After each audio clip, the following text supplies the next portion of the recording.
Presiden Amerika Serikat Donald Trump pada hari Senin mengumumkan bahwa Iran dan Israel telah sepakat untuk melakukan gencatan senjata yang menandai berakhirnya perang 12 hari. Hal ini disampaikan Trump melalui platform media Truth Social pada Senin sore waktu setempat. Presiden Trump menyampaikan ucapan selamat kepada kedua negara dan mengumumkan gencatan senjata akan dimulai dalam waktu kurang lebih 6 jam setelah masing-masing negara menyelesaikan operasi militer yang tengah berlangsung. Gencatan senjata tahap awal akan berlaku selama 12 jam, di mana kedua belah pihak diharapkan dapat saling menghormati. Trump menyebut Iran akan menjadi pihak pertama yang memulai gencatan senjata yang kemudian akan diikuti Israel selama 12 jam berikutnya. Proses ini akan diakhiri dengan deklarasi resmi berakhirnya konflik bersenjata dalam kurun waktu 24 jam sejak dimulainya gencatan senjata.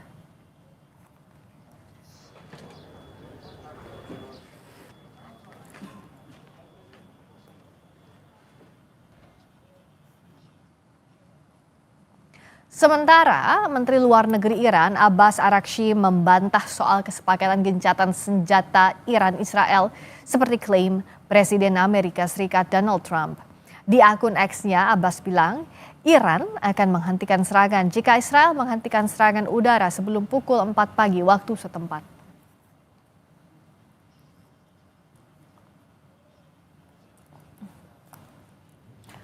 Sejumlah ledakan dan aktivitas pertahanan udara dilaporkan masih terjadi di ibu kota Iran beberapa jam setelah pengumuman Presiden AS Donald Trump, Israel dan Iran menyetujui gencatan senjata penuh. Warga melaporkan mendengar beberapa ledakan keras Selasa dini hari.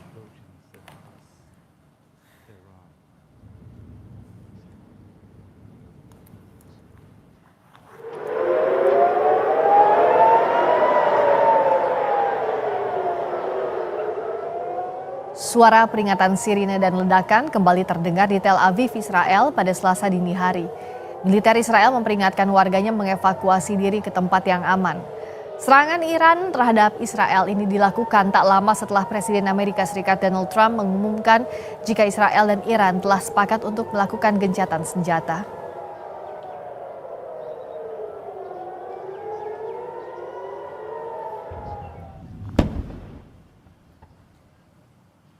Militer Israel juga kembali merilis gambar serangan ke target-target militer Iran. Gambar ini memperlihatkan serangan udara Israel yang berhasil menghancurkan peluncur rudal Iran di wilayah Iran Barat. Israel mengklaim peluncur rudal Iran tersebut tengah bersiap menyerang Israel. Israel juga merilis gambar-gambar serangan udara mereka ke 6 bandara Iran yang menghancurkan jet-jet tempur Iran Senin waktu setempat.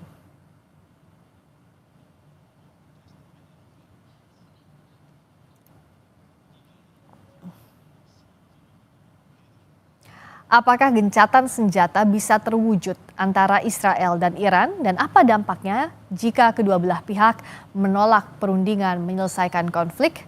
Kita bahas bersama Duta Besar RI untuk PBB 2004-2007 Makarim Wibisono dan pakar hubungan internasional Hikmahanto Yuwana. Selamat malam Prof. Hik, Pak Makarim. Selamat malam Mbak Friska. Selamat malam, terima kasih sudah hadir. Saya lanjutkan dulu ke Prof. Hik tadi, menyambung pertanyaan saya di Breaking News Kompas TV.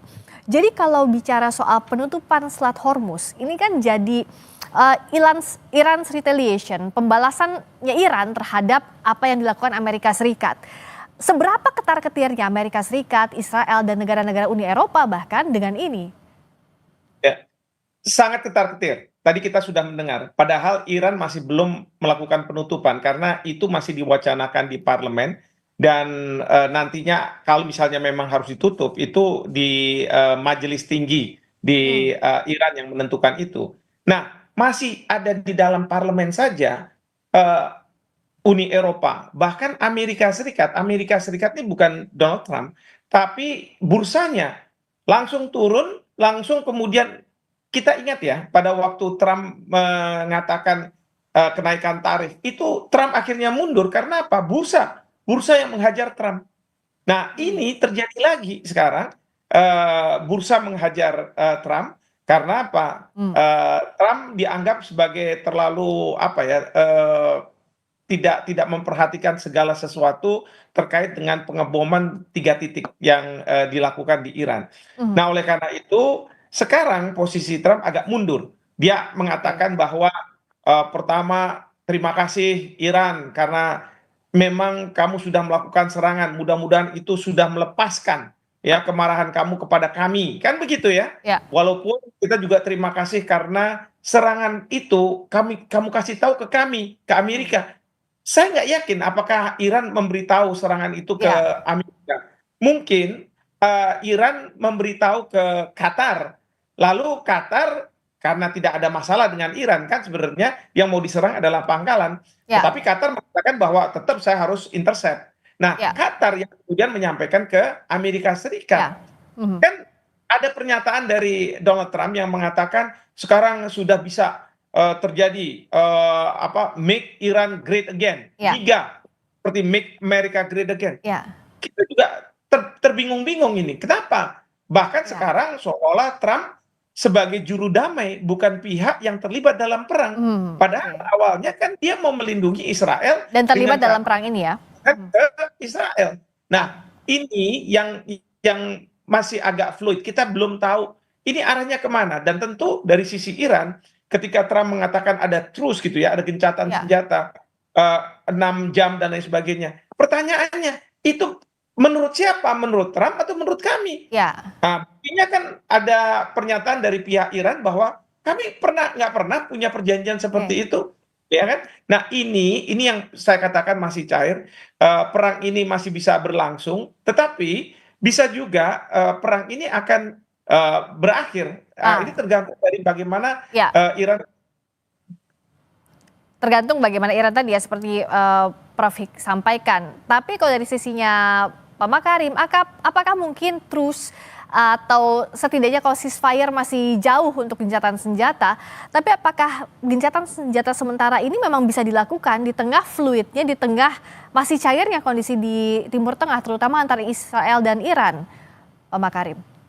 Kalau kita melihat ya bahwa sebenarnya masalah ini menjadi semakin genting ya karena masuknya Amerika Serikat di dalam kancah konflik yang ada. Ya, nah kelihatannya Amerika Serikat tidak menduga ya bahwa serangan balik dari Iran itu dilakukan juga pada saat-saat yang sedemikian kritis ini. Ya, nah kemudian apalagi parlemen dari Iran sudah membahas mengenai penutupan Selat Hormuz ya, yang dampaknya kan luar biasa. Kita tahu bahwa Amerika Serikat sangat ditentukan oleh naik turunnya harga minyak ya, dan juga lalu lintas minyak itu kan banyak sekali yang berlalu lalang lewat Selat Hormuz ini ya. Dan kita sudah melihat bagaimana dulu dampaknya pada waktu masalah-masalah minyak itu naik di Amerika Serikat. Benar sekali apa katanya Profesor Hikmahanto ya, bahwa reaksi daripada pasar bursa di Amerika Serikat bereaksi keras terhadap sikap yang dilakukan oleh Donald Trump itu. Ya karena apa? Karena Donald Trump itu sudah mengatakan bahwa dia pada waktu kampanye mengatakan bahwa dia tidak ingin terlibat pada kasus-kasus konflik di luar negeri yang akan membuat kondisi ekonomi Amerika Serikat terpengaruh, karena dia ingin membuat Amerika menjadi besar lagi, ya, make America great again. Tapi dengan dia terlibat di dalam kasus itu, apalagi mulai ada tindakan-tindakan balasan yang dari Iran, apalagi nanti Selat Hormuz ditutup oleh Iran, ini membuat mau tidak mau ya Donald Trump akan terpengaruh besar pada reaksi di dalam negeri terhadap tindakannya itu. Dan kalau tadi seperti yang Prof. Makarim katakan, Prof. Hikmahanto, apa yang bisa dilakukan agar gencatan senjata ini betul-betul terwujud atau ya tidak bisa dilakukan selama AS nggak cawe-cawe ke Israel, Israel pun menepati janjinya untuk nggak nyerang lagi Iran? Ya, saya pikir tentu harus ada hadir satu kekuatan yang menjadi tanda kutip mediator ya. Karena kalau kita mengatakan Amerika Serikat memposisikan dia menjadi mediator antara Israel dengan Iran, kelihatannya tidak akan bisa diterima oleh Iran. Karena apa? Amerika Serikat jelas sudah berpihak, dia melakukan pengeboman itu juga menunjukkan bahwa dia berpihak, ya memang Donald Trump mengatakan kepada Iran ancamannya adalah kamu berdamai atau kalau misalnya tidak mau berdamai kamu masih menyerang kami lagi atau Israel kami akan serang lebih besar lagi. Nah, itu yang membuat Amerika Serikat tidak bisa memposisikan diri sebagai mediator. Yang sekarang Donald Trump ingin memposisikan sebagai mediator seolah-olah eh, Amerika Serikat yang menentukan bahwa ini adanya truce gitu ya. Ya. Nah, menurut saya tidak bisa seperti itu. Jadi harus mengundang negara lain yang benar-benar tidak punya kepentingan katakanlah dan menginginkan adanya perdamaian. Ini bisa menghadirkan mungkin Rusia atau juga menghadirkan Cina begitu ya untuk menyelesaikan permasalahan ini. Tapi dengan catatan kalau Rusia kan eh, pintarnya Iran itu adalah serangan secara ini ya apa mental gitu ya. Dia pergi ke Rusia bertemu dengan Presiden Putin, Menteri Luar Negerinya, Ya. dan Putin sudah menyampaikan bahwa serangan yang dilakukan oleh Amerika Serikat adalah serangan ilegal. Itu yang membuat juga Amerika Serikat ketar-ketir. Karena apa? Khawatir bahwa Rusia akan berada di belakang Iran Mhm. seperti itu.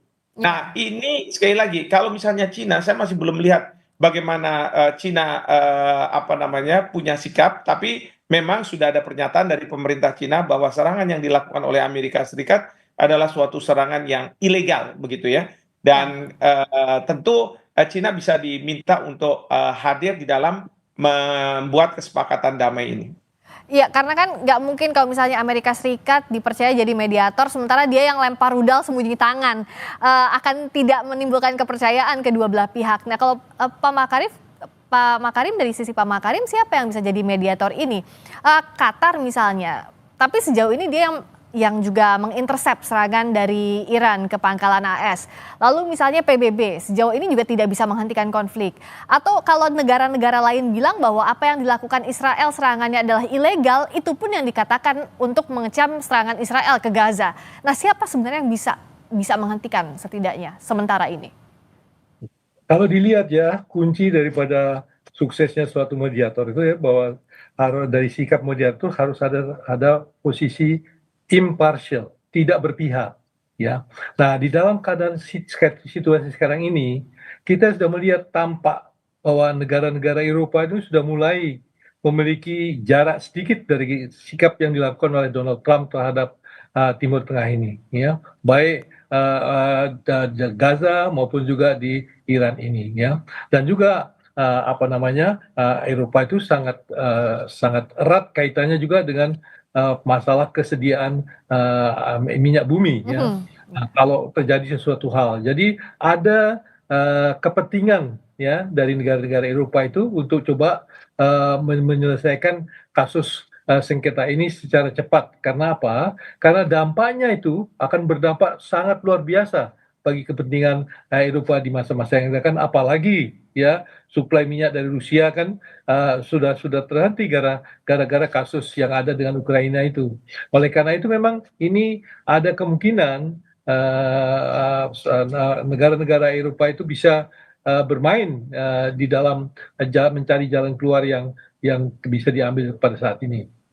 Nah, apakah dengan memang kalau kita bicara soal gencatan senjata, Prof. Fik, ini tidak bisa terlepas dengan tadi yang Pak Makarim juga sampaikan, Uni Eropa ini kan berbicara saat ada kepentingan soal minyak bumi. Jadi saat gencatan senjata diumumkan, ini tidak terlepas dari ancaman Iran untuk menutup Selat Hormuz. Jadi itu bagaikan dua sisi mata uang saat ini, Prof. Fik. Ya, ya. Jadi memang betul bahwa Uni Eropa punya kepentingan yang sangat besar, terutama terkait dengan minyaknya. Makanya mereka, para menterinya, melakukan rapat dan pertemuan untuk membahas masalah ini. Dan seolah-olah meminta agar Iran tidak melakukan penutupan terhadap Selat Hormuz karena banyak pihak yang akan terdampak. Dan memang betul banyak pihak yang akan terdampak gitu. Nah, namun demikian di sisi lain eh, Uni Eropa sekarang juga tidak bisa keras terhadap Iran karena ya walaupun kita belum tahu lah siapa yang keluar sebagai pemenang dari perang ini, tetapi ternyata yang dijanjikan oleh Iran bahwa Iran akan melakukan serangan yang besar ke atas tindakan Amerika Serikat itu, ini mulai terlihat begitu ya. Pertama adalah tadi serangan memang secara fisik, terus kemudian ada terkait dengan Selat Hormuz dan seterusnya dan seterusnya. Ini yang membuat dari posisi apa namanya, Iran sebenarnya kelihatan kayak unggul begitu ya. Posisinya adalah lebih lebih unggul. Nah, sekarang tinggal bagaimana negara-negara Eropa ini bisa meyakinkan Iran bahwa mereka tidak katakanlah berada 100% tutup mata, pokoknya kita dukung Israel, misalnya seperti itu. Mhm. Ya, karena ada kebutuhan-kebutuhan tertentu. Belum lagi kalau Iran mengatakan bahwa kami udah di-label sama Amerika Serikat sebagai pelaku teroris gitu ya. Mereka bisa aja bilang bahwa udah saya teror aja, saya serang aja kepentingan-kepentingan Amerika di dunia ini dengan tindakan-tindakan teror. Itu kan akan membahayakan. Mhm. Nah, saya nggak tahu ketika Presiden Trump menjatuhkan bom itu apakah sudah berpikir sampai ke sana atau tidak? Ya. Ya, jangan-jangan beliau baru berpikir sekarang. Beliau mereka, wah, ingat ya pada waktu soal tarif, Cina kan melawan. Iya. Itu di luar ekspektasi Trump. Ya, akhirnya Trump harus mundur. Dia harus membuat upaya-upaya yang katakanlah ya tidak apa namanya tidak membahayakan posisi Amerika. Nah, ini mungkin terjadi juga pada perang Iran ini. Demikian. Ya, kalau dari sisi Pak Makarim juga untuk menyimpulkan, apa yang semestinya sekarang jadi strategi kedua belah pihak untuk menghentikan perang ini? Ataukah yang kita lihat saat ini posisi Iran memang di atas karena yang punya kendali atas ancaman ekonomi terhadap Amerika Serikat, Israel, dan negara-negara Eropa lain, Pak Makarim? Kalau saya lihat sekarang ini, ya banyak pihak kepentingan yang melihat bahwa kalau tidak rekayasa secepat mungkin kasus ini, maka konflik yang terjadi di Iran Israel dan Iran Amerika Serikat akan berkelanjutan dengan dampak yang luas dan lebar. Oleh karena itu perlu dicari jalan keluar yang kemungkinan bisa menenteramkan situasi. Karena apa? Karena ya kita lihat bahwa situasi dampak yang menyangkut mengenai dampak ekonominya itu sudah terasa, baik lakukan oleh masyarakat Amerika Serikat maupun oleh pelaku-pelaku perang itu sendiri. Kedua, juga kita melihat bahwa sekarang ini pada tahap ya gambaran yang tadinya seakan-akan tidak pasti bisa dilakukan, ternyata bisa kenyataan. Ya, siapa yang mengetahui bahwa ternyata Tel Aviv itu bisa masuk serangan-serangan yang dilakukan oleh Iran yang sebelumnya ya saya dulu pernah menjadi special rapporteur dari PBB yang sudah melihat bagaimana seakan-akan ada anggapan bahwa tidak mungkin satu pun serangan masuk ke Tel Aviv gara-gara ada air itu. Sekarang semua sudah terbuka, bisa masuk sebenarnya. Ya, Masuk. nah, jadi kita bisa melihat bahwa sekarang ini ada perubahan-perubahan yang kemungkinan bisa mencapai perdamaian apabila ini bisa dirancu dengan baik. Nah, sekarang adalah siapa? Tadi kan pertanyaan siapa yang bisa Ya. maju? Ya, kalau kita menunggu terlalu lama ya bahwa ini harus dari timur dari Eropa tapi kenapa kok kita tidak mencoba ya Indonesia sebagai negara yang bebas aktif ya, Indonesia yang selalu cinta damai ya, kita coba tidak mempelopori untuk mencoba menyelesaikan masalah kasus mengenai Iran ya dan Amerika dan Iran dan Israel itu juga sekaligus dengan bagaimana menyelesaikan kasus dengan Gaza dan Gaza dan Israel dan Gaza dan Amerika Serikat sehingga problemnya itu tidak menjadi problem yang satu persatu tidak berkaitan tapi ternyata suatu hal besar yang menjadi saling berkaitan. Ya. Ini adalah waktu untuk kita menyelesaikan jalan keluarnya untuk mengatasi masalah itu. Jadi deeskalasi Timur Tengah ini nggak cuma bicara soal Iran, Israel, tapi juga Gaza. Dan butuh ada itikat baik dari para pihak yang terlibat dalam konflik ini. Terima kasih Pak Makarim Wibisono, Duta Besar RI untuk PBB 2004-2007. Terima kasih Pakar Hukum Internasional Prof. Hikmahanto Yuwana. Selamat malam. Terima kasih Mas. Terima kasih.